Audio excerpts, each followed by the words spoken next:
السلام علیکم ورحمۃ اللہ وبرکاتہ۔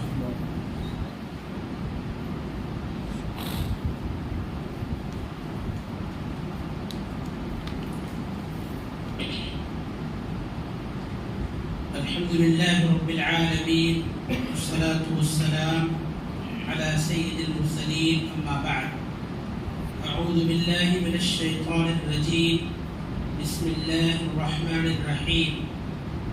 فَإِذَا فَرَغْتَ فَانصَبْ وَإِلَى رَبِّكَ فَارْغَب۔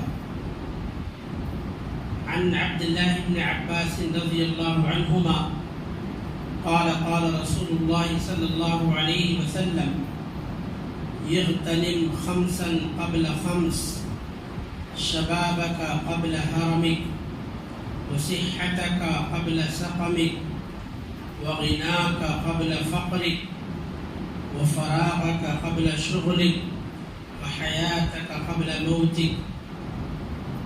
أخرجه الحاكم في المستدرك وصححه الألباني۔ محترم حضرات، بزرگوں، نوجوان ساتھیوں، پردہ نشین، خواتین اسلام، عزیز بچوں، مسلمانوں کی زندگی میں وقت کی اہمیت، اس اہم موضوع کے تحت آج بھی انشاءاللہ ہم قرآن و حدیث کی روشنی میں آپ کے سامنے کچھ اہم اور ضروری باتیں بیان کریں گے۔ دیکھیے، انسانی زندگی میں وقت کی بڑی اہمیت ہے۔ ہم کو اپنے وقت کا صحیح استعمال کرنا چاہیے، خاص طور پر جو فرصت اور فراغت کے اوقات، فری ٹائم ہے، ان کو اللہ کی مرضی کے مطابق گزارنا چاہیے اور ان کے غلط استعمال سے بچنا اور پرہیز کرنا چاہیے۔ یاد رکھیں، اللہ رب العالمین کے یہاں وقت کے بارے میں بھی سوال ہوگا، ہمیں وقت کا بھی حساب دینا ہوگا۔ نبی کریم صلی اللہ علیہ وسلم نے ایک صحابی رسول کو نصیحت کرتے ہوئے فرمایا: اغتنم خمسا قبل خمس، پانچ چیزوں کو پانچ چیزوں سے پہلے غنیمت سمجھو، ان پانچ چیزوں کی قدر کرو۔ پہلی چیز، شبابک قبل حرمک، اپنی جوانی کو اپنے بڑھاپے سے پہلے غنیمت سمجھو۔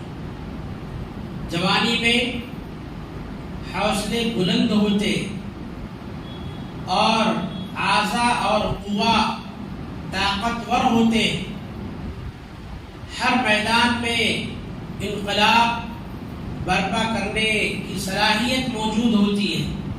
اپنی جوانی کو اپنے بڑھاپے سے پہلے غنیمت سمجھو۔ دوسری بات، وصحتک قبل سقمک، اپنی صحت اور تندرستی کو بیماری کے آنے سے پہلے غنیمت سمجھو۔ تیسری چیز، وغناک قبل فقرک، اپنی مالداری کو اپنی محتاجگی سے پہلے غنیمت سمجھو۔ چوتھی چیز، وفراغک قبل شغلک، اپنے فرصت کے اوقات کو، فری ٹائم کو مشغولیت اور مصروفیت سے پہلے غنیمت سمجھو۔ پانچویں چیز، وحیاتک قبل موتک، اپنی زندگی کو اپنی موت سے پہلے غنیمت سمجھو۔ تو نبی کریم صلی اللہ علیہ وسلم نے اس حدیث میں پانچ چیزوں کی خاص طور پر قدر کرنے اور ان کو غنیمت سمجھنے کی تلقین کی ہے۔ یہ پانچ چیزیں تقریباً ہر انسان کی زندگی میں آتی ہیں اور ہر انسان کی حیات مستعار، اس کی زندگی ان پانچ چیزوں سے جڑی ہوئی ہے، لہذا ہمیں ان کی اہمیت کو سمجھنا چاہیے اور ان کے ہوتے ہوئے ان کی قدر کرنی چاہیے، ان کے ضیاع اور ان کی بربادی سے بچنا چاہیے۔ جیسا کہ میں نے بتایا کہ ہماری زندگی کے بارے میں، وقت کے بارے میں اللہ رب العالمین کے یہاں سوال ہوگا زندگی کے ایک ایک لمحے کا اور ایک ایک سیکنڈ کا اللہ رب العالمین کو حساب دینا ہوگا۔ حضرت عبداللہ بن عباس رضی اللہ عنہ بیان فرماتے ہیں، نبی کریم صلی اللہ علیہ وسلم نے فرمایا لا تزول قدم ابن آدم من عند ربی حتی یسأل عن خمس۔ اللہ رب العالمین کے پاس سے بندے کے دونوں پیر، کسی بندے کے دونوں پیر اس وقت تک نہیں ہٹ سکتے ہیں جب تک کہ اس سے 5 سوال نہ کر لیا جائے، 5 چیزوں کے بارے میں پوچھ نہ لیا جائے، تب تک کوئی بندہ رب العالمین کی بارگاہ سے اپنا قدم ہٹا نہیں سکتا۔ پہلا سوال کیا ہوگا؟ پوری عمر کے بارے میں سوال ہوگا۔ اچھا، ایک بات یہاں یاد رکھیں کہ وہ سوال بند کمرے میں نہیں ہوگا، اللہ ہوگا، ہم اور آپ ہوں گے، ایسا نہیں، اور جو ہے تنہائی میں سوال نہیں ہوگا، بلکہ یہ سوال میدان محشر میں ہوگا۔ اس میدان میں دنیا کے پہلے انسان سے لے کر دنیا کے آخری انسان تک سارے لوگ موجود ہوں گے، انبیاء، اولیاء، اتقیاء، صلحاء، بڑے بڑے نیک اور تقوی پرست لوگ، سب کی نگاہیں جھکی ہوئی ہوں گی، سب پر لرزہ اور خوف طاری ہوگا۔ انبیاء علیہ السلام ربی سلم کی رٹ لگا رہے ہوں گے، اے اللہ آج مجھے بچا لے، اے اللہ آج مجھے بچا لے، اے اللہ آج میری حفاظت فرما۔ ایسے ماحول میں اللہ تعالیٰ ہر بندے سے یہ 5 سوال کرے گا۔ پہلا سوال کیا ہوگا؟ ان عمرہ فیما افنا، پوری زندگی کے بارے میں ایک سوال ہوگا، بتاؤ میں نے تمہیں جو زندگی دیا تھا، عمر عطا کی تھی، 60 سال، 70 سال، 90 سال، 100 سال کی جو زندگی میں نے تمہیں عطا کی تھی، تم نے اس پوری زندگی کو کہاں گزارا؟ زندگی کے قیمتی لمحات کو کہاں صرف کیا؟ ایک سوال میں اللہ تعالیٰ پوری زندگی کا ہم سے حساب لے لے گا۔ ہر ایک سے یہ سوال ہوگا، چاہے آدمی غریب ہو چاہے امیر ہو، چاہے آدمی عالم ہو چاہے غیر عالم ہو، چاہے شہری ہو چاہے دیہاتی ہو، چاہے حاکم ہو چاہے محکوم ہو، چاہے مرد ہو چاہے عورت ہو، ہر ایک سے سوال ہوگا ان عمرہ فیما افنا، ہم نے تمہیں جو زندگی عطا کی تھی، تم نے اس زندگی کا کیسے استعمال کیا؟ دوسرا سوال، زندگی کا جو سب سے قیمتی سرمایہ ہے، ہماری جوانی، اللہ تعالیٰ جوانی کے بارے میں سوال کرے گا، وعن شبابی فیما ابلاہ، تم نے جوانی کو کہاں گزارا، کہاں صرف کیا، کن کن لوگوں کے ساتھ گزارا، کن کن کاموں میں گزارا؟ تو پوری زندگی میں سے جوانی کے بارے میں ایک الگ سے سوال ہوگا۔ پہلے تو پوری زندگی کا سوال ہوگا، اس کے بعد جوانی کے بارے میں الگ سے خاص سوال ہوگا۔ تیسرا اور چوتھا سوال مال کے بارے میں ہوگا، وعن مالہ من این اکتسبہ وفیما انفقہ، مال کے بارے میں 2 سوال ہوگا، مال کہاں سے کمایا، حلال جگہوں سے کمایا یا حرام جگہوں سے کمایا، کمائی کا طریقہ حلال تھا یا حرام تھا، یہ ایک سوال ہوگا۔ دوسرا سوال، پھر مال کو کہاں خرچ کیا، اللہ کی مرضی کے کاموں میں خرچ کیا یا حرام کاموں میں خرچ کیا، بھلائی کو فروغ دینے کے لیے خرچ کیا یا برائی کی نشر و اشاعت کے لیے خرچ کیا، مال کہاں خرچ کیا؟ مال کے بارے میں 2 سوال، کہاں سے کمایا اور کہاں خرچ کیا۔ ایک آخری سوال علم کے بارے میں ہوگا، وماذا علم عمل فیما علم، جو کچھ سیکھا، جتنا علم حاصل کیا، جتنا پڑھا، اس کے مطابق کتنا عمل کیا، جو کچھ سیکھا اس کے مطابق کتنا عمل کیا۔ تو علم و عمل کے بارے میں اللہ رب العالمین ایک خاص سوال کرے گا۔ تو یہاں کہنے اور بتانے کا مطلب یہ ہے کہ اللہ تعالیٰ نے ہم کو جو قیمتی زندگی عطا کی ہے، یہ یوں ہی نہیں ہے، ایسا نہیں ہے کہ ہم اللہ کے انڈر میں نہیں ہیں، ہم بے لگام ہیں، ہم بالکل آزاد ہیں زندگی گزارنے میں، ایسا نہیں ہے، ہم اللہ تعالیٰ کی نگرانی میں ہیں۔ ہماری رسی اللہ تعالیٰ کی ہاتھ میں، اللہ کے ہاتھ میں ہے۔ اللہ تعالیٰ قیامت کے دن پوری زندگی کے بارے میں سوال کرے گا۔ اس لیے ہم اللہ رب العالمین کی دی ہوئی قیمتی زندگی کا صحیح استعمال کریں، اور خاص طور پر جو فرصت کے اوقات آتے ہیں، فرصت کے اوقات کا ہم صحیح استعمال کریں، اللہ کی مرضی کے کاموں میں گزاریں، اللہ کو ناراض کرنے والے کاموں سے بچیں۔ اس سلسلے میں ایک اہم بات یہ یاد رکھیں، دیکھیں وقت انتہائی تیزی سے گزر رہا ہے، وقت کو کوئی پکڑ نہیں سکتا۔ ان الوقت کالسیف ان لم تقطعہ یقطعک، وقت تلوار کی طرح سے ہے، اگر آپ وقت کو صحیح طور پر نہیں گزاریں گے، وقت سے کما حقہ فائدہ نہیں اٹھائیں گے، وقت آپ کو گزار کر چلا جائے گا، آپ کو کاٹ کر چلا جائے گا، آپ ہاتھ ملتے رہ جائیں گے۔ تو وقت تلوار کی طرح سے ہے، آپ اس سے کما حقہ فائدہ نہیں اٹھا پائیں گے، وقت آپ سے ہاتھ چھڑا کر چلا جائے گا، گزر جائے گا، اور آپ یوں ہی ہاتھ ملتے رہ جائیں گے۔ تو وقت تیزی سے گزر رہا ہے، اور وقت کا تیزی سے گزرنا یہ قیامت کی نشانیوں میں سے ایک نشانی ہے۔ نبی کریم جناب محمد الرسول اللہ صلی اللہ علیہ وسلم بیان فرماتے ہیں، حضرت انس بن مالک اور حضرت ابو ہریرہ رضی اللہ عنہما دونوں اس حدیث کے راوی ہیں۔ آپ صلی اللہ علیہ وسلم فرماتے ہیں، لا تقوم الساعة حتى يتقارب الزمان، حتى يتقارب الزمان، قیامت اس وقت تک قائم نہیں ہوگی یہاں تک کہ زمانہ قریب قریب ہو جائے گا، وقت قریب ہو جائے گا۔ وقت قریب ہونے کا مطلب کیا ہے؟ وقت کو سمیٹ دیا جائے گا۔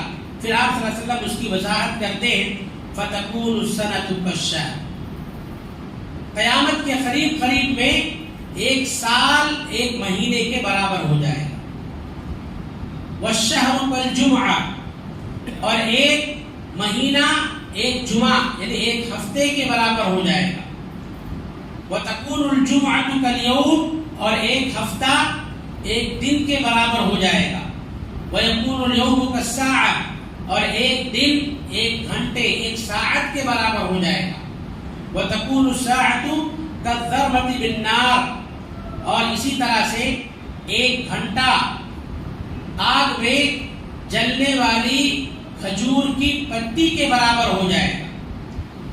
کھجور کی سوکھی اور خشک پتی ہے، اس کو تیز آگ میں آپ ڈالیں، اس کو جلنے میں کتنا وقت لگے گا؟ مشکل سے 10-20 سیکنڈ میں پوری کی پوری پتیاں جل کر راکھ ہو جائیں گی۔ تو اللہ کے نبی صلی اللہ علیہ وسلم فرماتے ہیں، قرب قیامت میں، قیامت کے قریب قریب میں ایک گھنٹہ جو ہے اس معمولی وقت کے برابر ہو جائے گا۔ اس کا کیا مفہوم ہے؟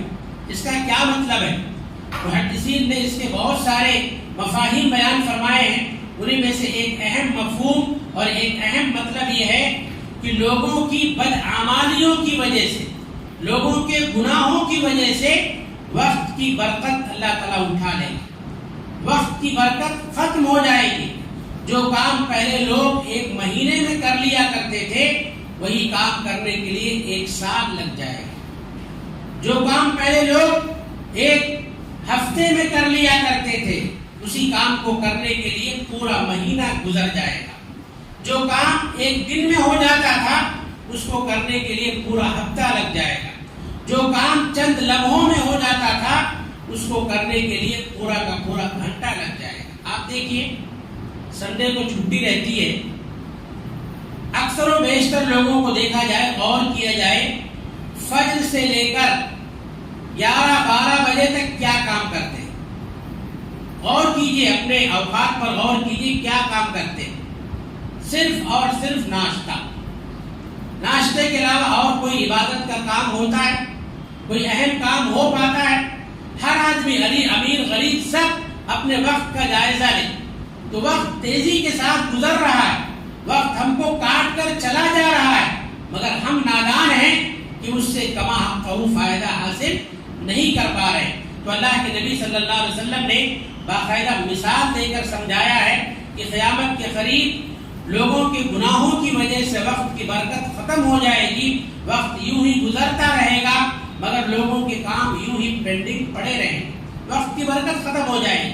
لہذا اللہ نے ہم کو وقت دیا ہے، موقع دیا ہے، ہمارے پاس فرصت کے اوقات ہیں، ہم ان کا صحیح استعمال کرنے کی کوشش کریں۔ اس سلسلے میں ایک اہم بات یہ ہے، ایک اہم نقطہ، ہم میں سے تقریباً ہر ایک کے اندر یہ کوتاہی پائی جاتی ہے۔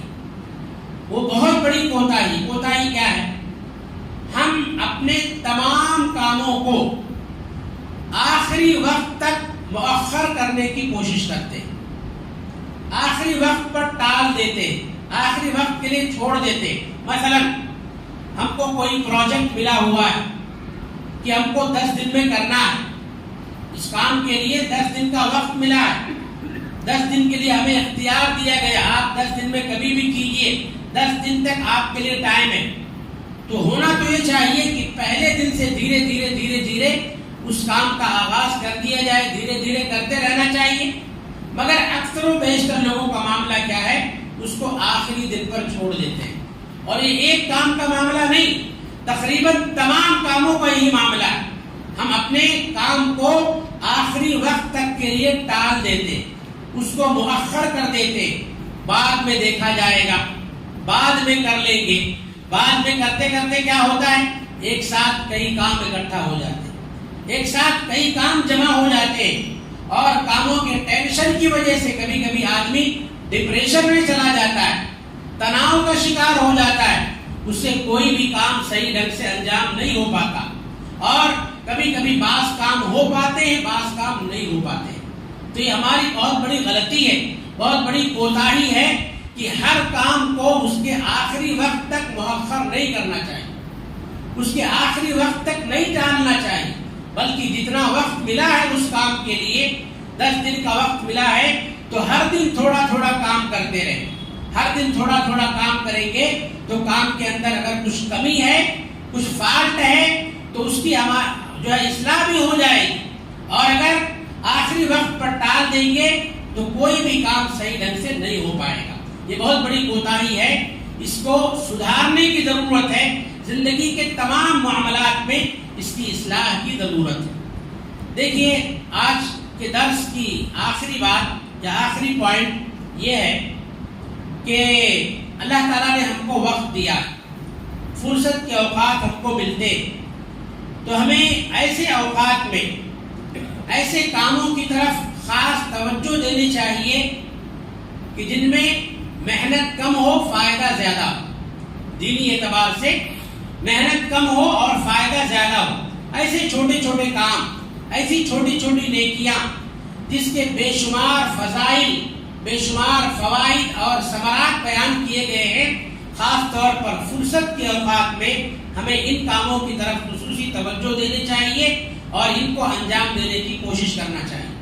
خاص طور پر ایسے اوقات میں جبکہ ہم کسی چیز کے انتظار میں ہوں، انتظار کے اوقات میں، مثال کے طور پر آپ دواخانے گئے، ہاسپٹل گئے، ڈاکٹر کو بتانا ہے، بھیڑ لگی ہوئی ہے، آپ کا نمبر آتے آتے آدھا گھنٹہ بھی ہو سکتا ہے، 1 گھنٹہ بھی ہو سکتا ہے، مریضوں کی رش ہے۔ اب ایسے وقت میں ڈاکٹر کو کوسنے کے بجائے بہت تاخیر کر رہا ہے، بہت دیر کر رہا ہے، یا اپنی قسمت کو کوسنے کے بجائے نیکیوں پر توجہ دیں، چھوٹے چھوٹے کاموں پر، نیکی کے کاموں پر توجہ دیں، ان پر دھیان دیں، ان پر عمل کریں، انشاءاللہ اس انتظار کے وقت میں ہماری نیکیوں میں اضافہ ہو جائے گا۔ آپ سفر پر جانا چاہتے، بس اسٹینڈ میں ہیں یا ریلوے اسٹیشن میں ہیں یا ایئرپورٹ پر ہیں، آپ بس، ٹرین یا ایروپلین کے انتظار میں ہیں، ابھی آپ کی گاڑی آنے میں آدھا گھنٹہ 1 گھنٹہ وقت باقی ہے، تو آپ بیزار ہونے کے بجائے یا آپ جو ہے اس وقت بیتاب ہونے کے بجائے یا پریشان ہونے کے بجائے نیکیوں پر دھیان دیں، نیکیوں پر توجہ دیں۔ اکثر و بیشتر لوگوں کو دیکھا جاتا ہے، آج فون کا زمانہ ہے، موبائل کا زمانہ ہے، انتظار کی گھڑیوں میں، انتظار کے اوقات میں بار بار جیب سے فون نکالتے ہیں، چیک کرتے رکھتے ہیں، فون نکالتے ہیں، چیک کرتے رکھتے ہیں، کوئی کام ان سے نہیں ہو پاتا ہے۔ تو اسلامی شریعت ایسے اوقات میں ہم کو کیا تعلیم دیتی ہے، اور اہل علم نے ایسے اوقات کو صحیح طور پر گزارنے کے لیے کیا مشورہ دیا ہم کو کون سے ایسے کاموں کی طرف توجہ دینی چاہیے کہ ایسے اوقات میں ہم جو ہے ان کاموں کو انجام دے دیں۔ آپ راستے میں جا رہے ہیں، ٹریفک میں پھنس گئے ہیں، یا سگنل پر آپ کی گاڑی لگ گئی ہے، کبھی کبھی 1 منٹ 2 منٹ آپ کو انتظار کرنا پڑتا ہے، 1 منٹ میں آپ نیکی کے بہت سے کام کر سکتے ہیں۔ تو آئیے میں کچھ ایسے کام گناتا ہوں جو کام بہت ہلکے پھلکے ہیں، بہت معمولی ہیں، لیکن اجر و ثواب کے اعتبار سے بہت بڑے ہیں۔ ان پر بہت زیادہ اجر و ثواب کا اللہ کی طرف سے وعدہ کیا گیا ہے۔ آپ 1 منٹ میں 10 مرتبہ قل هو اللہ احد کی سورہ پڑھ سکتے ہیں۔ 1 منٹ میں 1 سے 1.5 منٹ میں آپ قل هو اللہ احد کی سورہ 10 مرتبہ پڑھ سکتے ہیں۔ اللہ کے نبی صلی اللہ علیہ وسلم کی حدیث سنیں، اس کا فائدہ کیا ہے۔ اللہ کے نبی صلی اللہ علیہ وسلم فرماتے ہیں من قرأ قل هو اللہ احد حتى يختمها 10 مرات بنى اللہ له قصرا فی الجنہ۔ امام البانی رحمۃ اللہ علیہ نے ان کی حدیث کی کتاب ہے سلسلۃ الاحادیث الصحیحہ، صحیح احادیث کا مجموعہ، انہوں نے اس مجموعے میں اس حدیث کو نقل کیا، ذکر کیا ہے۔ اللہ کے نبی صلی اللہ علیہ وسلم فرماتے ہیں کہ جو شخص 10 مرتبہ ختم تک مکمل سورۃ الاخلاص پڑھ لے، 10 مرتبہ جو شخص سورۃ الاخلاص پڑھ لے تو اللہ تعالیٰ اس کے لیے جنت میں ایک محل بنائے۔ اللہ، جنت میں اللہ تعالیٰ اس کے لیے ایک محل تعمیر کرے۔ اب جنت کا محل کیسا ہوگا ایک الگ موضوع ہے، میں اس کی تفصیل میں نہیں جانا چاہتا۔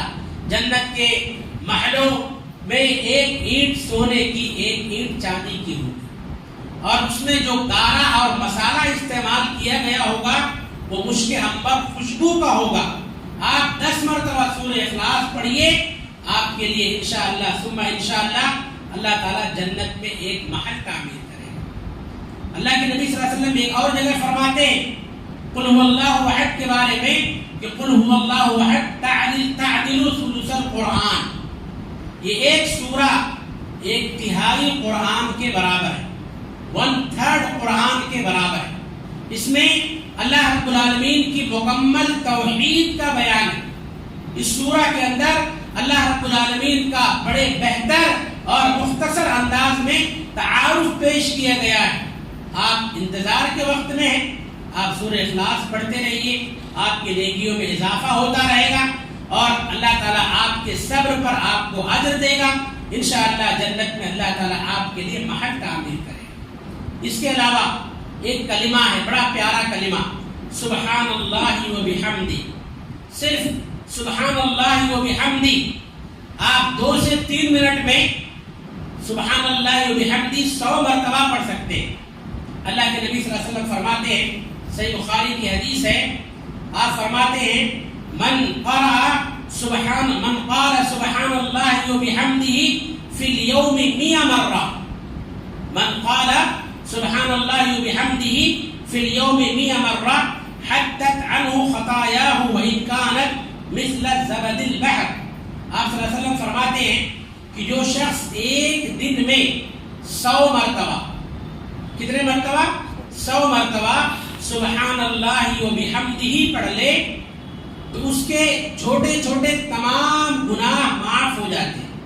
اگر اس کے گناہ سمندر کی جھاگ کے برابر کیوں نہ ہو، سمندر میں جب موجیں آتی ہیں تو جو جھاگ جمع ہوتی ہے، جو کچرا جمع ہوتا ہے، اس کے گناہ اتنے زیادہ کیوں نہ ہو، اگر کوئی بندہ ایک دن میں 100 مرتبہ سبحان اللہ و بحمدہ پڑھ لے تو اللہ تعالیٰ اس کے گناہ سمندر کی جھاگ کے برابر ہوں تو بھی معاف کر دے، اس کے گناہوں کو اللہ تعالیٰ مٹا دے۔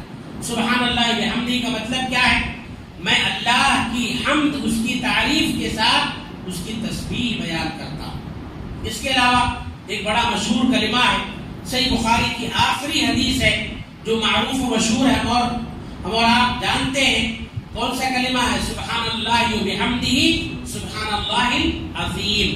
اللہ کے نبی صلی اللہ علیہ وسلم فرماتے ہیں 2 کلمے ایسے ہیں جو رحمان کو بہت محبوب ہیں، بہت پیارے، زبان پر بہت ہلکے اور معمولی ہیں، آسانی سے ادا ہو جاتے ہیں، مگر قیامت کے دن جب ترازو کے پلڑے میں ان کو رکھا جائے گا، وزن کیا جائے گا، تو یہاں یہ کلمے وہاں بہت ہیوی اور بہت وزنی ہوں گے۔ وہ دونوں کلمے کیا ہیں؟ سبحان اللہ و بحمدہ سبحان اللہ العظیم۔ 2 سے 3 منٹ میں ہم اور آپ جو ہے 100 مرتبہ اس کا ورد کر سکتے ہیں۔ اس کے علاوہ استغفار کا بہترین کلمہ ہے۔ نبی کریم صلی اللہ علیہ وسلم کے تعلق سے صحابہ کہتے ہیں ایک ہی مجلس میں اللہ کے نبی صلی اللہ علیہ وسلم 100 سے زیادہ مرتبہ یہ کلمہ پڑھ دیا کرتے۔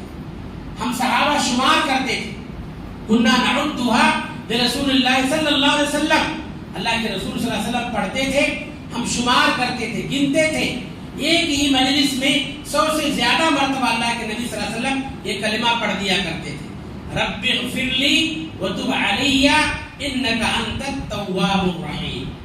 کتنا جامع کلمہ ہے، رب اغفر لی وتب علی انک انت التواب الرحیم۔ اس کا مطلب یہ ہے کہ اے میرے رب تو مجھے معاف کر دے، میری توبہ قبول کر لے، بے شک تو بہت زیادہ توبہ قبول کرنے والا اور بہت زیادہ رحم کرنے والا ہے۔ آپ انتظار کی گھڑی گزار رہے ہیں، کسی چیز کے انتظار میں ہیں یا فرصت میں ہیں، ان کلمات کا ورد کرتے رہیں، ان کو پڑھتے رہیں۔ زبان پر بڑے ہلکے پھلکے بڑی آسانی سے ادا ہو جاتے ہیں، تھوڑی دیر میں آپ یہ نیک عمل انجام دے سکتے ہیں، مگر اس کا ثواب دیکھیں آپ کتنا زیادہ ہے۔ ایک بہترین کلمہ ہے لا حول ولا قوت الا باللہ۔ جانتے ہیں اس کے بارے میں اللہ کے نبی صلی اللہ علیہ وسلم کیا فرماتے ہیں؟ آپ فرماتے ہیں یہ کلمہ جنت کے خزانوں میں سے ایک خزانہ، لا حول ولا قوت الا باللہ۔ نیکی کی توفیق دینا اور برائی سے روکنا بغیر اللہ کی مدد اور اس کی توفیق کے ممکن نہیں ہے۔ یہ کلمہ جنت کے خزانوں میں سے ایک خزانہ ہے۔ 2 سے 3 منٹ میں ہم 100 مرتبہ آپ پڑھ سکتے ہیں۔ اللہ کے نبی صلی اللہ علیہ وسلم پر درود بھیج سکتے ہیں آپ مختصر وقت میں۔ اللہ تعالیٰ، اللہ کے نبی صلی اللہ علیہ وسلم فرماتے ہیں کہ جو شخص اللہ تعالیٰ پر ایک مرتبہ درود پڑھتا ہے، ایک مرتبہ درود بھیجنے کا فائدہ، کوئی ایک مرتبہ نبی پر درود بھیجتا ہے تو اللہ تعالیٰ اس پر 10 رحمتیں نازل فرماتا ہے، اس کے 10 درجات کو اللہ تعالیٰ بلند فرماتا ہے، اس کی 10 خطاؤں کو اللہ تعالیٰ معاف فرماتا ہے۔ ایک بار درود پڑھیں تو کتنا فائدہ؟ 3 بڑے بڑے فائدے۔ اللہ تعالیٰ کی 10 رحمتیں اترتی ہیں، آپ کے 10 درجے بلند ہوں گے، آپ کے 10 گناہ معاف ہوں گے۔ اگر اسی کو آپ 10 بار پڑھیں تو کیا ہوگا؟ 100 کا فائدہ ہوگا۔ 10 بار پڑھیں گے اللہ کی 100 رحمتیں ملیں گی، اللہ تعالیٰ آپ کے 100 درجے بلند کرے گا، 100 گناہوں کو معاف فرمائے گا۔ اب ذرا سوچئے 10 مرتبہ آپ کو درود پڑھنا ہے ایک جگہ بیٹھ کر، کتنا ٹائم لگے گا؟ 2 سے 3 منٹ میں آپ آسانی سے پڑھ سکتے ہیں۔ تو کام چھوٹے چھوٹے، کام معمولی ہیں، وقت کم لگ رہا ہے، مگر اس کے فوائد، اس کے ثمرات بہت زیادہ ہیں۔ تقریباً تمام لوگوں کے ہاتھوں میں موبائل ہوتی ہے، موبائل میں بلا بدتر ساری چیزیں، الحمدللہ قرآن بھی موجود ہے۔ آپ تھوڑی دیر میں قرآن کی تلاوت بھی کر سکتے ہیں، قرآن نکال لیں، وقت ہے آپ کے پاس، انتظار کی گھڑی گزارنے، آپ قرآن نکالیں، ایک صفحہ قرآن پڑھ لیں۔ ایک صفحے میں آپ کو سینکڑوں حروف مل جائیں گے، اور آپ جانتے ہیں قرآن سے ایک حرف پڑھیں گے اللہ تعالیٰ آپ کو 10 نیکیاں عطا فرمائے گا۔ ایک پیج پڑھیں گے آپ، تقریباً آپ ہزاروں نیکیوں کے مالک ہو جائیں گے۔ تو میرے بھائیوں، معزز ماں اور بہنوں، کرنے کے کام بہت سے، یہ ایسے کام میں نے گنائے ہیں جو بہت ہلکے پھلکے، بہت معمولی ہیں، جن کو انجام دے کر ہم زیادہ سے زیادہ ثواب حاصل کر سکتے ہیں۔ تو اللہ تعالیٰ اگر ہم کو وقت دے، موقع دے، ہمارے پاس فرصت کے اوقات ہیں، فرصت کے لمحات ہیں، تو ہم ان کا صحیح استعمال کرنے کی کوشش کریں، اللہ رب العالمین کی عبادت اور اطاعت میں گزاریں۔ اللہ تعالیٰ نبی کریم صلی اللہ علیہ وسلم کو خطاب کرتے ہوئے فرماتا ہے، ہم اور آپ بھی یہ سورہ پڑھتے ہیں، فَإِذَا فَرَغْتَ فَانْصَبْ۔ اے نبی صلی اللہ علیہ وسلم، جب آپ اپنے کام کاج سے فارغ ہو جائیں، فَانْصَبْ، تو آپ اللہ تعالیٰ کی عبادت میں بڑھ جائیں، اللہ کی عبادت میں مشقت برداشت کریں، آپ اپنے آپ کو اللہ کی عبادت کے لیے فارغ کر لیں. کام کاج سے فارغ ہو گئے تو ٹائم پاس نہیں کرنا ہے، اللہ کی عبادت میں اپنا وقت صرف کریں. وَإِلَىٰ رَبِّكَ فَارْغَب، اپنے رب کی طرف پورے طور پر راغب ہو جائیے. اپنی ساری امیدیں اللہ تعالیٰ سے وابستہ رکھیے. مشکل حالات میں اللہ پر توکل کیجیے، اللہ تعالیٰ سے مدد طلب کیجیے، اللہ تعالیٰ ہی سے جنت اور کامیابی کی امید رکھیے. اللہ تعالیٰ ان آیتوں میں ہمارے پیارے نبی صلی اللہ علیہ وسلم کو خطاب کر رہا ہے، مگر نبی کے ذریعے سے اللہ تعالیٰ آپ کی امت کو نصیحت کر رہا ہے کہ ہم اپنے فارغ اوقات کا صحیح استعمال کریں، اللہ کی عبادت کو اطاعت میں گزاریں اور کم وقت میں ایسے کاموں کو انجام دیں جن پر ڈھیر سارے ثواب اور فیوز و برکات کی خوشخبری سنائی گئی ہے. بس انہی کلمات پر میں اپنی باتیں ختم کرتا ہوں. اللہ تعالیٰ سے میری دعا ہے کہ رب العالمین ہم تمام لوگوں کو تو نے جو زندگی دی ہے، جو بہترین اوقات دیے ہیں، جو جوانی عطا فرمائی ہے، اللہ یہ تیری ساری بڑی بڑی نعمتیں ہیں. اللہ ہم سب کو ان نعمتوں کو غنیمت سمجھنے، کما ہم کہو ان کی قدر کرنے کی توفیق عطا فرمائے. اللہ تعالی ہم سب کو اپنے اوقات کا، خاص طور پر فرصت کے اوقات کا صحیح استعمال کرنے کی توفیق عطا فرمائے. فرصت کے اوقات کو تیری مرضی کے کاموں میں گزارنے کی توفیق عطا فرمائے. تیری ناراضگی کے کاموں سے اللہ تعالی ہم سب کی حفاظت فرمائے. یقیناً قیامت کے دن وقت کا حساب لیا جائے گا، پوری زندگی کا حساب لیا جائے گا، جوانی کا حساب لیا جائے گا. آخرت سے ڈرتے ہوئے، آخرت کی فکر کرتے ہوئے اللہ تعالیٰ دنیا میں ہم سب کو ان سوالات کی صحیح تیاری کرنے کی توفیق عطا فرمائے. اللہ تعالیٰ دنیا و آخرت ہر دو جگہ ہمیں حقیقی کامیابی عطا فرمائے.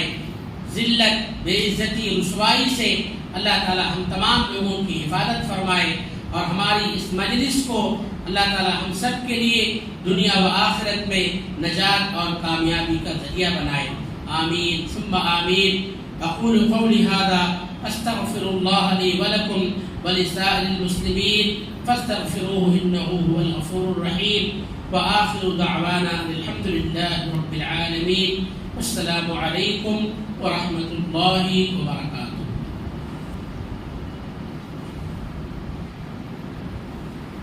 سے دعا ہے اللہ شیخ کے ایمان میں، عالم ایمان میں برکت عطا فرمائے، اور اللہ سے دعا ہے اللہ ہمارے بیٹھنے کو قبول فرمائے. اسی کے ساتھ مجلس دلہ پر پہنچتی ہے.